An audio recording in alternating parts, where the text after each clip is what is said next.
Pengen balik ke Bandung itu karena tidak memenuhi ini di sini. Ya, penghasilannya. betul. Itu Sabaraha gajinya. untuk bayar kos-kosan aja nggak cukup. Oh gitu ya. Menarik karena kuliahnya berdua. Kemudian waktu itu ada banyak mata kuliah bahasa asing ya. Bahasa Mulai dari bahasa Sanskerta, Jawa kuno, Belanda, Arab. Yang wajib ikut, wajib lulus, tapi 0 SKS. Wah itu tuh. Dan berdua, kuliahnya berdua. Boleh diceritakan Kang Mumu, itu tesisnya itu carita munding laya teh. Eta teh tentang naon menarik nanti. Itu Kang Mumu kok viral-viral begitu sampai ratusan ribu, jadi mau nyaingin channel Ngariksa ini. Ya pastilah.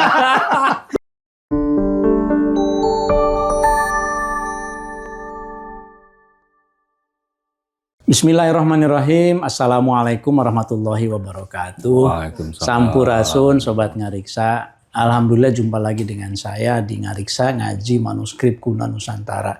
Kali ini saya tidak akan membacakan manuskrip, tapi saya mengundang sahabat baik saya yang sekarang ini sedang viral itu di media sosial karena sering membawakan tema-tema kesundaan, bahasa Sunda, bedanya satu kata dengan kata yang lain dan seterusnya. Nah, sahabat saya ini adalah dosen di sastra Jawa di FIB Universitas Indonesia. Kita akan sapa Dr. Munawar Khalil atau biar akrab biasanya saya menyapanya Kang Mumu. Assalamualaikum Kang Mumu. Waalaikumsalam warahmatullahi wabarakatuh. Alhamdulillah pangesto. Aduh, ya nyunda pisan ya orang ya. Iya tuh, kadang nganggo ikat. Ikat itu satu ikatan. Oh gitu ya. Waduh, belum apa-apa aja udah ada maknanya nih Sobat Ngariksa ini. Kumaha ya dongengna ya sehat ayeuna nya. Ya alhamdulillah. Biasa itu basa-basi kan sehat gitu. Alhamdulillah bisa hadir di Ngariksa. Hatur nuhun, terima kasih banyak Kang Mumu. Saya tahu Ngariksa kalah oleh Kang Mumu. Penontonnya Kang Mumu jutaan, Ngariksa masih ya ribu lah begitu, ratus, puluh gitu ya. Gimana itu bikin kontennya setiap hari itu atau gimana Kang Mumu? Enggak lah, saya kan juga ada pekerjaan utama saya kan mengajar gitu dan meneliti. Itu hanya selingan, tapi ternyata menarik juga karena sebagian hasil penelitian kan bisa dibuat dalam bentuk disampaikan dengan ringan gitu ya. Nah ini Kang Mumu, kita ngobrol-ngobrol dulu nih di Ngariksa ini kita biasa menyapa Sobat Ngariksa. Mungkin Sobat Ngariksa pengen kenal. Ari Kang Mumu teh saha teh. Gimana kawitna, kumaha dongengna, baheulana teh jalmi sangsara teh sanes gitu. Jadi ini kontennya pakai bahasa Sunda apa bahasa Indonesia ya? Sudah campur. Itu. Jadi jati diri kita tidak boleh dihilangkan. Oke, siap. Saya tuh tergolong USA ya, jadi kelompok USA. Orang Sunda asli gitu. Ya, lahir Pituin ya. Ya, kalau orang Sunda, bahasa Sundanya itu Pituin. Pituin itu asli ya. Meskipun tanda petik ya aslinya ya. Kenapa harus pakai tanda petik? Ya karena kan kalau sekarang dicek ya DNA-nya, jangan-jangan saya ada Arabnya, gitu ada Indianya, ada itu. Tapi yang pasti dilahirkan oleh keluarga orang Sunda, bapak saya orang Kawali. Belakang rumahnya ada prasasti Kawali 1, 2, 3, 4, 5. Jadi ya wajar lah, itu kan kerajaan Galuh ya. Dan ibu saya dari Pamalayan. Pamalayan itu ke arah Karangkamulian sana. Di situ juga ada petilasan Ciumanara lah gitu. Itu dekat Ciamis kan? Iya masih bagian dari Ciamis. Bagian dari Ciamis, tapi cuma kecamatan sekitar 20 km dari kota Ciamis ke arah utara gitu. Jadi saya dari kecil sampai SMA itu di Ciamis, menghabiskan waktu di Ciamis, ya berteman dengan orang Ciamis juga. Berteman dengan. Ya saya kecil tuh SD sampai SMP ikut klub sepak bola karena badan saya gede gitu. Ya, sampai sekarang juga kan. Masih gede. Gitu. Kemudian setelah itu karena bapak saya kan kalau di kampung dibilangnya ajengan ya. Ajengan kampung ya di Ciamis. Jadi bapak saya berharap. Ajengan itu kalau di Jawa kiai. Kiai ya. Cuma ya ajengan tingkat lokal atau super lokal ya. Iya. Jadi itu waktu itu bapak saya berharap anak saya kan saya itu anak ke-14 dari 14 bersaudara. 14 dari ke-14? Iya. Alhamdulillah. Jadi loba pisan. Jadi saya diharapkan karena ke-13 kakak saya itu nggak ada yang meneruskan almarhum bapak saya. Jadi bapak saya berharap saya masuk pesantren.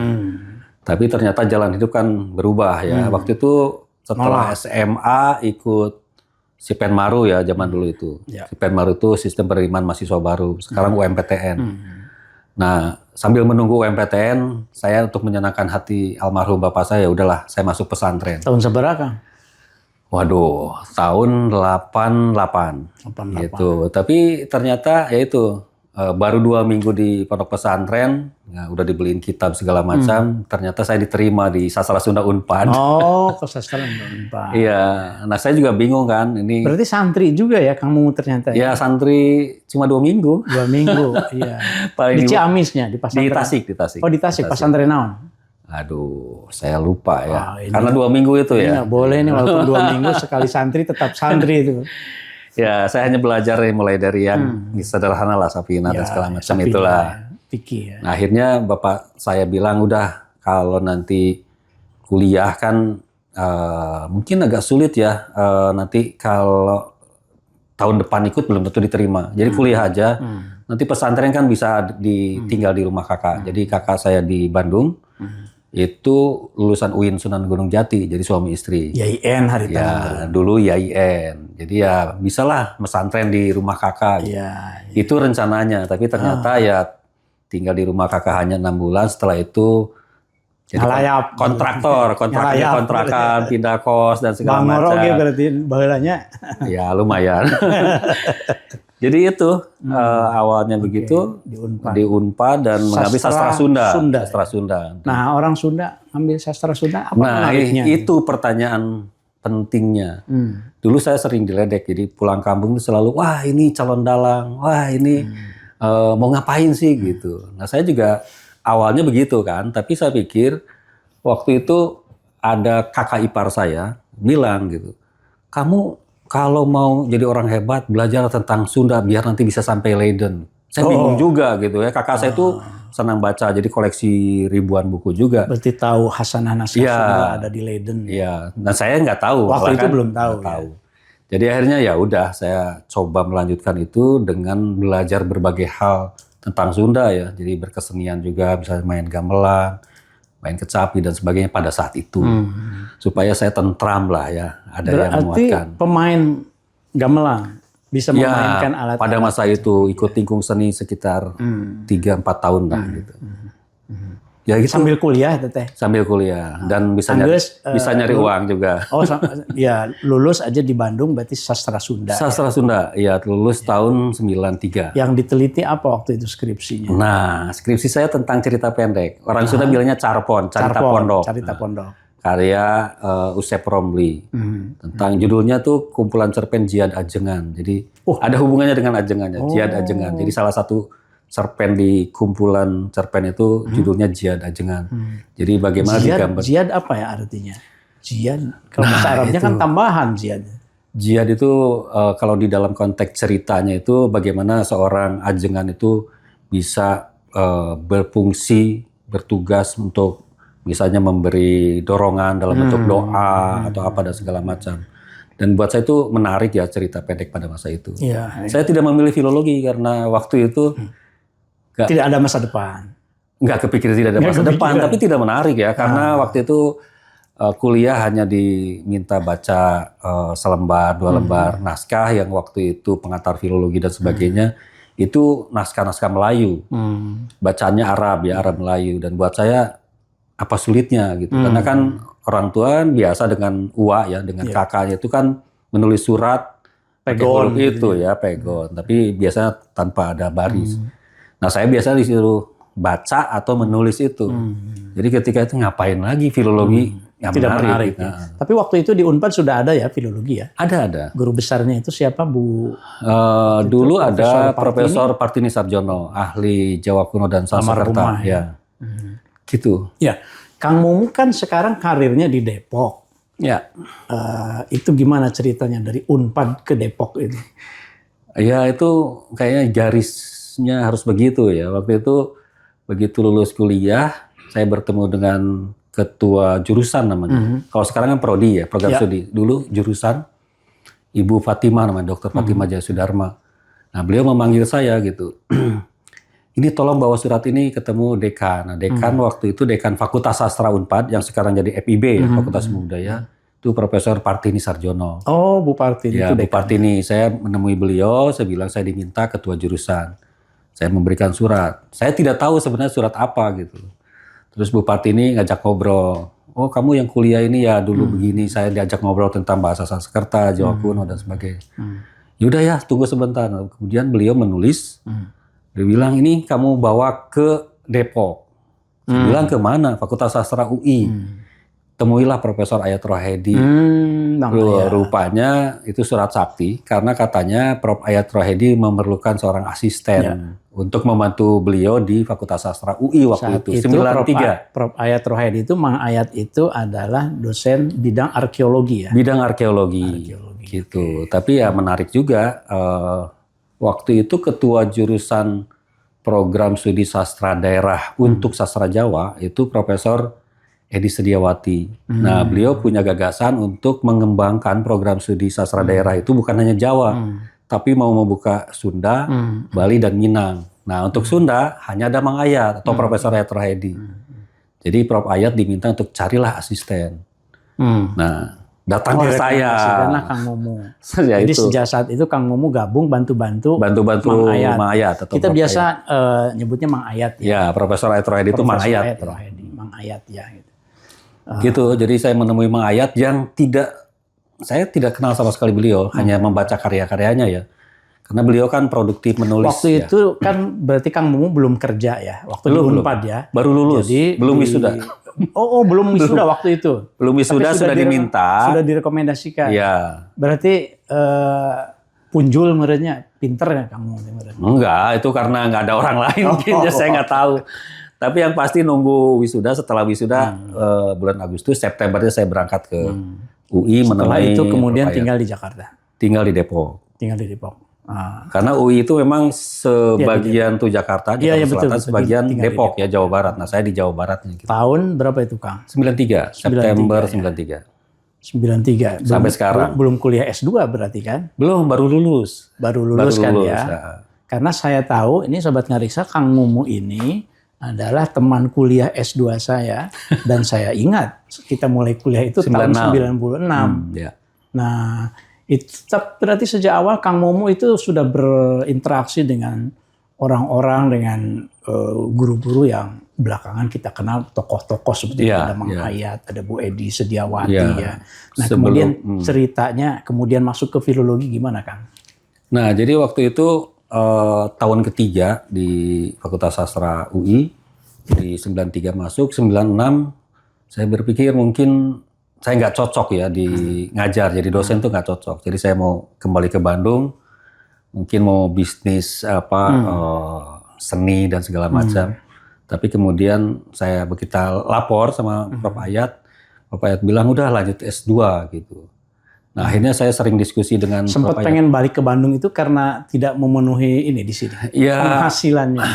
Betul, itu untuk bayar kos-kosan aja nggak cukup. Oh gitu ya. Ya, dari orang tua nggak dikasih lagi? Malu. Saya udah bilang, begitu lulus kuliah itu berakhir tuh. Saya tidak akan bertapa ya. Bertapa itu berminta sama bapak, tapa minta sama bapak gitu, atau tabu minta sama ibu enggak gitu. Walaupun sebetulnya belum mapan ya. Belum. Tapi saya pikir harus mandiri karena saya udah berani mengambil keputusan untuk ke UI. Jadi, nah saya mulai sebenarnya berminat untuk bidang filologi kan karena ternyata Prof. Ayat Rohedi atau Mang Ayat itu kan S1-nya arkeologi di UI. S2-nya tuh filologi di Leiden. Mungkin tidak banyak orang yang tahu. Dan S3-nya bidang linguistik. Ya. S3-nya tuh di dialektologi di UI dan di Grenoble 2 tahun di Prancis. Nah, jadi saya mengikuti beliau dan beliau tuh ahli segala macam ya. Banyak nulis puisi, menerjemahkan novel dari Jepang ke Indonesia, nulis puisi, nulis cerpen dalam bahasa Sunda, bahasa Indonesia. Ahli sejarah juga dan sebagainya. Sama seperti saudaranya lah ya, Mang Ayib ya. Ya, Pak Ayib itu. Mang Ayib itu kan kakaknya berarti ya. Kakak beda ibu atau beda ayah. Cuma wafat duluan Mang Ayat ya. Nah, yang menarik beberapa kali itu selama 3 tahun tuh saya diajak almarhum Mang Ayat itu untuk meneliti naskah rasa Sunda kuno, koleksi Perpustakaan Nasional. Berarti Kang Mumu bisa membaca aksara Sunda kuno? Dulu. Sekarang udah enggak. Waduh, doraka kau orang Sunda itu. Bisa sih bisa, tapi masih bisa ya? Bisa, tapi disebut itu bagian yang lain aja. Ya. Dulu saya sempat aliaksarakan, menerjemahkan dengan almarhum Mang Ayat gitu. Dari situ saya sering diajak bicara oleh Mang Ayat, kamu harus ke filologi aja karena siapa lagi gitu. Tidak banyak yang mau mengorbankan diri lah. Ya, bahasa tidak harus belajar lagi kan, orang Sunda kan. Tapi saya bilang kalau Sunda kuno kayaknya berat karena bekalnya kayaknya nggak cukup. Ya udah pokoknya apapun itu. Nah kemudian melanjutkan studi S2 karena tadi mau pulang Mang Ayat tidak setuju. Ya udah saya kemudian ikut tes. Dan saya ingat tesnya itu 2 kali. Tes pertama itu tes tertulis, tes kedua itu wawancara. Dan yang mau wawancari saya waktu penerimaan S2 itu Profesor Ahadiati Ikram. Oh, yang kemudian menjadi guru kita. Iya, dan kemudian menjadi pembimbing tesis dan promotor juga, kemudian di Manasa juga. Nah, saya ingat satu pertanyaan Bu Ahadiati Ikram dan konon kabarnya, kata Bu Ahadiati sih, setelah diterima. Itu yang membuat saya, ya terima aja. Waduh, gitu. naon tah? Ya, Bu Ahadiati Ikram bertanya 2 sih. Pertanyaan pertama kan, apa rencana tesisnya? Ya. Sebenarnya saya belum ada rencana ya, tapi saya bilang berapa tahun terakhir ini saya mendampingi Prof. Ayat Rohedi. Ada banyak naskah Sunda yang belum ada yang meneliti. Jadi saya ingin mengabdikan hidup saya untuk itu. Belum nyebut judulnya? Belum, karena memang belum ada. Pinter strategi nanti. Nah, Bu Ahadiati sampai bilang begini, wah luar biasa sekali ya saudara mau mengabdikan hidup untuk meneliti naskah-naskah Sunda. Iya Bu, itu panggilan hati. Gitu. Nah gara-gara itu diterima. Bukan itu, karena pinter, karena itu. Walaupun belum nyebut judulnya apa gitu ya. Oke. Gitu. Ya, kemudian masuklah. Masuk dan alhamdulillah kemudian tahun 8 genep kan. Pembimbing tesisnya itu Prof. Ahadiati Ikram dan Profesor Yus Rusiana dari UPI. Ya. Dari UPI ya. Dan itu juga pengarang yang sangat terkenal, penulis banyak karya-karya atau kajian-kajian tradisi lisan, naskah dan sebagainya. Jadi saya senang. Jadi Kang Mumu sebetulnya blended ya, antara tradisi lisan, kemudian ke cerita tadi kan cerita Sunda teh, carpon kan, kemudian masuk ke manuskrip gitu ya. Pokoknya sastra ya. Ya, karena waktu tesis juga sebenarnya saya tertarik untuk meneliti satu genre, satu jenis karya sastra Sunda yang sangat populer, yaitu yang disebut dengan carita pantun. Jadi bukan pantun bahasa Indonesia ya. Jadi carita pantun itu satu tradisi lisan yang biasanya diiringi petikan kecapi, namanya kecapi pantun. Orang bercerita tanpa teks itu biasanya dari habis Isya sampai menjelang subuh. Nah, saya menemukan ada naskahnya di koleksi Universitas Leiden. Ada tradisi lisannya juga. Nah, saya coba meneliti itu. Makanya saya minta ada Bu Ahadiati Ikram dan Prof. Yus Rusiana yang lebih ke tradisi lisan ahlinya. Ini untuk tesisnya? Untuk tesis. Kan tesisnya wawacan Munding Laya kan? Carita Munding Laya di Kusuma. Carita Munding Laya di Kusuma. Iya, itu bukan wawacan, beda lagi gitu. Sebelum nyampe ke tesisnya kita ngopi dulu. Aduh, soalnya, ini yang ditunggu-tunggu nih. Iya, ini yang ditunggu-tunggu ini. Bismillah. Soalnya kalau cerita tentang tesis, ini Sobat Ngarisa perlu tahu ini. Saya tidak perlu diceritakan lagi. Karena 96 itu kita bareng-bareng gitu. Sebelum nyampe ke tesis itu kan kuliah dulu. Ya. Nah, jadi 96 itu kita menjadi mahasiswa filologi bareng-bareng mahasiswanya Bu Ikram. Ya, cuma berdua. Bu Titik. Mahasiswanya cuma berdua kita. Jadi kumaha Kang Oman dengan saya. Kumaha teh baheula teh lupa lagi saya tuh. Gimana kuliah kita itu? Ya. Apa yang paling Kang Mumu ingat? Ya menarik karena kuliahnya berdua, kemudian waktu itu ada banyak mata kuliah bahasa asing ya. Mulai dari bahasa Sanskerta, Jawa kuno, Belanda, Arab. Yang wajib ikut, wajib lulus tapi 0 SKS. Wah, itu tuh. Dan kuliahnya berdua. Jadi bayangkan kalau seminggu sekali pertemuan. 50 orang atau 20 orang masih bisa nggak masuk, nyuruh orang. Iya.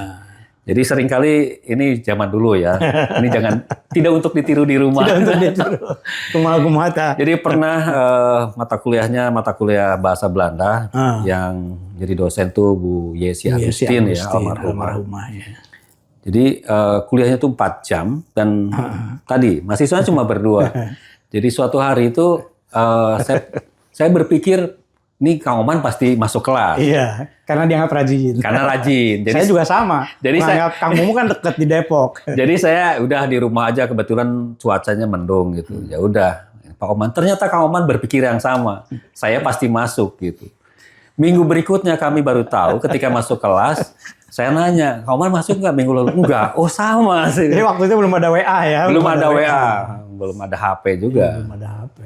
Jadi waktu itu di kelas kami ya udah siap ya dari luar, udah siap dimarahi oleh dosen kami Bu Yesi, dan Bu Yesi hanya mengatakan begini, Pak Oman, Pak Mumu, minggu kemarin kenapa nggak masuk? Gitu. Iya Bu, saya hujan gitu. Terus ya udah nanti minggu berikutnya kalau nggak masuk ngasih tahu aja. Saya dari jam 2 sampai jam 5 di kelas loh menunggu kalian berdua. Bu Yesi luar biasa, walaupun 2 mahasiswanya nggak masuk, beliau tetap duduk di kelas selama 2 jam. 2 jam, 3 jam waktu itu ya. 4 jam malah gitu ya. Itu. Siapa tahu Oman dari kali gitu ya. Siapa tahu Kang Momo mungkin datang gitu. Itu luar biasa amanah dari segi itu guru kita ya. Tapi ada lagi yang saya ingat Kang Momo. Dulu itu kan ketika kuliah itu kan kita harus selalu memfotokopi ya. Iya. Memfotokopi dan Pak Oman yang selalu memfotokopi kan karena cari yang murah. Cari yang murah di sini. Di Ciputat itu satu lembarnya itu Rp25 kalau. Iya, bisa bolak-balik. Bisa bolak-balik kan. Bolak-balik bukunya Pisot yang Literature of Java 5 jilid. Itu kan 5 jilid itu dibolak-balik ya. Jadi pokoknya yang penting bisa baca. Nah, mengapa kita harus fotokopi? Karena kan setiap minggu itu dengan Bu Ikram kita harus presentasi. Ya. Gitu. Jadi presentasi itu dibagi minggu ini Momo ya, minggu ini Oman ya gitu. Saya ingat waktu itu menurut saya ini pada hari ini Kang Momo yang akan presentasi. Jadi saya tidak siap-siap gitu. Ternyata Kang Momo juga menganggap begitu. Udah tahunya di kelas gitu. Begitu ditanya sama Bu Ikram, "Ayah siapa yang presentasi?" Kang Momo Bu, kata Kang Momo Oman Bu. Jadi nggak ada yang presentasi waktu itu. Dan Bu Ikram juga marah, tapi cara marah guru kita itu luar biasa sekali. Lain kali harus koordinasi gitu. Pokoknya Sobat Ngariksa, ini kenangan kita bagaimana filologi itu satu bidang yang amat langka sekali peminatnya ya waktu itu, dan saya sendiri mendapatkan beasiswa dari program penggalakan kajian naskah. Saking nggak ada orang, saya dicari begitu. Dan syukurlah kita dua-duanya ya kemudian jadilah gitu. Iya, jadi jalma gitu. Jadi orang ya. Nah, dulunya bukan. Boleh diceritakan Kang Momo, itu tesisnya itu carita munding laya teh. Eta tentang naon menarik nanti. Iya, jadi tadi saya bilang carita munding laya di Kusuma itu kan satu karya atau jenis ya, karya sastra Sunda yang tadinya lisan. Dan itu banyak sekali. Ada Pak Ayi Prosidi tahun 70-an sampai 74 pernah bikin satu program juga untuk mengumpulkan ya, mendokumentasikan cerita-cerita itu, direkam, kemudian ditulis ulang. Nah, saya tertarik dari sekian ratus itu ada 3 cerita pantun yang sangat populer. Satu Lutung Kasarung sudah dijadikan disertasi oleh PS Eringa tahun 40 ya di Leiden. Kemudian ada Nyi Sumur Bandung, dan satu lagi Carita Munding Laya di Kusuma. Nah, saya tertarik Carita Munding Laya di Kusuma karena selain lisan ada versi tulisnya. Itu tapi sayangnya memang disimpan di Universitas Leiden, dan waktu itu almarhumah Prof Titi sedang di sana. Jadi saya minta tolong Prof untuk Titik Puji Astuti. Ya, untuk print out dari sana karena belum ada digital ya. Nah, yang menarik Carita Munding Laya di Kusuma itu dikenal di beberapa komunitas Sunda gitu. Bahkan ada aliran kebatinan yang menganggap Carita Munding Laya di Kusuma itu seperti perjalanan Isra Mi'raj Nabi. Karena ini ada tokoh Munding Laya yang melakukan perjalanan dari dunia, dari bumi ke langit sampai ke langit ke-7. Gitu. Nah, melalui perjalanan itu dia harus menghadapi ada raksasa, ada ini dan segala macam. Sehingga kemudian ada yang menafsirkan Munding Laya itu dari kata munding itu kan Munding kerbau. itu kan kerbau, ya. Kerbau. Laya itu kan perlaya, meninggal atau mati. Ya. Di kusuma itu dalam kebaikan. Jadi munding itu perlambang binatang. Jadi nafsu kebinatangan itu akan mati karena kebaikan kita. Gitu. Menarik sekali. Jadi itu cerita itu menarik karena memperlihatkan bagaimana kalau mau jadi seorang raja, karena Munding Laya ini kan anak Prabu Siliwangi gitu. Oh gitu. Dalam cerita itu putra Prabu Siliwangi. Nah dia kalau mau jadi raja dia harus melalui proses itu. Dia harus berjuang melawan ini melawan itu. Gitu. Sehingga kemudian ketika semua bisa berhasil dimenangkan, akhirnya dia jadi raja. Ini kan cerita seperti ini itu kan bisa kita temukan dalam tradisi agama lain juga, tradisi budaya lain ya. Kan misalnya dalam tradisi Buddhis misalnya kan ada mencari kitab suci ke barat misalnya kan. Itu Sun Gokong. Sun Gokong. Perjalanan ke barat itu mencari kitab suci. Sama Kipakai, ya kan. Kalau perjalanan menjumpai siluman apa gitu ya. Yang kemudian ujungnya nyampe lah begitu. Mungkin saya nggak tahu dalam beberapa sama seperti Bujangga Manik beda lagi. Kalau Bujangga Manik itu kan cerita Sunda kuno ya, tentu kan naskahnya pergi juga gitu ya. Jadi itu kalau Bujangga Manik kan sama mirip ya, anak dari keluarga pangeran gitu, istana. Kemudian dia kayaknya udah muak dengan kehidupan istana, dia mau keluar kan. Kemudian melakukan 2 kali perjalanan. Keliling Jawa dan yang kedua itu Jawa dan Bali balik lagi.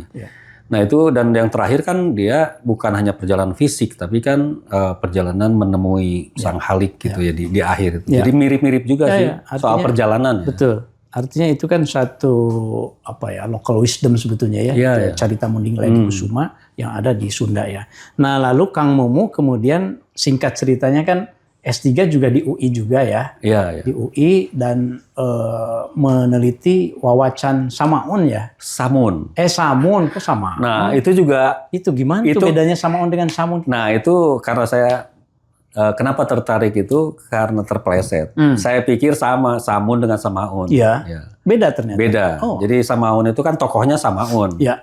Nah kalau cerita Samun, wawacan Samun ini ternyata tokoh utamanya bukan Samun, tapi kakak beradik namanya Gandasari Gandawardaya, yang keluarganya itu terusir dari istana karena diserang. Mereka kemudian melarikan diri, ditemukan oleh nelayan dan nakhoda gitu. Nah salah seorang itu si Gandasari tinggal di rumah nelayan. Nelayan itu punya anak namanya Samun. Nah jadi kontrasnya jadi ini ada beberapa naskah. Ada sebenarnya 7 semuanya, tapi yang bisa diidentifikasi itu 5 karena yang 2 kan udah hancur. Nah yang menarik di antara 5 itu yang Samun itu sebenarnya cuma 1, yang itu wawacan Gandasari, wawacan Gandaberdaya atau wawacan Gandasari Gandawardaya. Karena Samun itu sebenarnya tokoh yang antagonis gitu. Jadi digambarkan ini bandel yang suka nyebelin bapaknya dan segala macam. Sementara Gandasari kan orang yang udah ganteng, baik dan segala macam. Jadi sebenarnya mirip-mirip sih. Cuma tokohnya beda. Kang Mumu itu menurut Kang Mumu ya, setelah Kang Mumu meneliti naskah Sunda dan sekarang tentu saja menjadi ahli Sunda. Sebetulnya apa sih urgensi kita mengungkap kembali khasanah Sunda? Kasundaan kan akhirnya kan gubernur kan cina palai terang kebudayaan Sunda, relevansinya dengan kekinian segala teh kumaha menurut Kang Mumu? Naskah Sunda kan sebenarnya sekarang yang jumlahnya terbanyak kan di Perpustakaan Nasional ya, karena ada limpahan tuh dari yang kemarin dari Grimsy juga sekitar 1000-an sekarang kan. Di Perpustakaan Leiden hanya sekitar 700-an. Dan di beberapa museum dan tempat lain yang nggak terlalu banyak. Ini tidak termasuk Sunda kuno kan? Enggak, itu udah termasuk. Sunda kuno itu hanya sekitar 100 naskah. 100 naskah. Nah, sebenarnya ada banyak informasi yang sangat penting yang ada diceritakan di naskah-naskah Sunda itu. Baik naskah Sunda kuno maupun ini. Karena kan Sunda itu kan suatu suku yang tentu saja terbentuk oleh proses panjang ya. Ketika dia berinteraksi dengan masyarakat dari luar, masuknya pengaruh India, masuknya pengaruh Islam, masuknya pengaruh ini dan segala macam. Nah itu bisa kita lihat, kita baca, kita pelajari ya dari naskah-naskah itu. Karena kan peninggalan misalnya di naskah-naskah Sunda kuno kan bagaimana digambarkan masyarakat Sunda itu seperti apa, punya konsep tentang ekologi dan segala macam. Kang Aditya Gunawan kan misalnya pernah meneliti naskah Warugan Lemah. Jadi ternyata yang punya Feng Shui itu bukan hanya Cina kan. Di situ Warugan Lemah juga ada. Bagaimana nih pemukiman yang baik untuk ditinggali, arah hadapnya kemana, kemana sudah dan segala punya macam. Kebijaksanaan. Iya, sudah ada di situ. Bagaimana menenun dan segala macam informasi. Nah itu kan dari mana kita dapat? Nah itu dari naskah-naskah itu. Itu pentingnya. Termasuk ya naskah-naskah Wawacan itu kan dulu perkembangannya memang dapat pengaruh dari Jawa ya, Mataram Islam, makanya dikenal jenis pupuh dan segala macam. Tapi kan kemudian orang Sunda menggunakan Wawacan ini justru untuk berbagai keperluan. Dari yang tadinya cuma cerita, kemudian kan pada saatnya malah orang Belanda juga menggunakan itu untuk seperti penyuluhan lah ya. Jadi misalnya ada Wawacan Wawacan kolera gitu ya, penanganan kolera. Jadi itu terbit tahun 1850-an. Kemudian juga ada Wawacan Ngala Lauk Cai. Itu menarik juga ternyata. Ngala Lauk Cai itu ikan air tawar. Apa ngala itu apa ya? Mengambil. Ngambil ya. Ngambil ikan tawar. Gitu. Iya. Cara ngambil air. Nah, ternyata Wawacan itu bagaimana memelihara ikan air tawar. Itu menarik ya saya baca karena di situ dijelaskan ada pengetahuan lokal pada masa akhir abad 19 itu ikan air tawar itu ada beberapa jenis, ada yang hidup misalnya di balong kolam, ada yang sungai, ada solokan, ada ini dan segala macam. Kemudian jenisnya apa? Bagaimana cara hidupnya itu ada semua. Gitu. Wah sebetulnya banyak pengetahuan lokal termasuk ya, ada. Ikan air tawar apa sih yang paling enak? Nah itu di situ udah disebut. Wah itu orang restoran Coba Sunda kudu meureun kira-kira. gurame meureun. Nah itu benar. Benar ya. Wah. Berarti dari dulu sampai sekarang gurame itu paling top. Oh iya. Ada manuskripnya ya? Ada diceritakan gitu. Nah ini Sobat Ngariksa, kita sangat beruntung punya seorang Kang Mumu yang sangat concern dengan khasanah Sunda melalui manuskrip-manuskripnya. Nah tapi kita ingin tahu juga sebetulnya perjalanan sampai menggeluti menjadi ahli manuskrip itu. Bahkan kemarin Kang Mumu baru saja selesai sebagai Ketua Umum Masyarakat Pernaskah Nusantara. Jadi inohongna ayeuna mah. Itu gimana awalnya?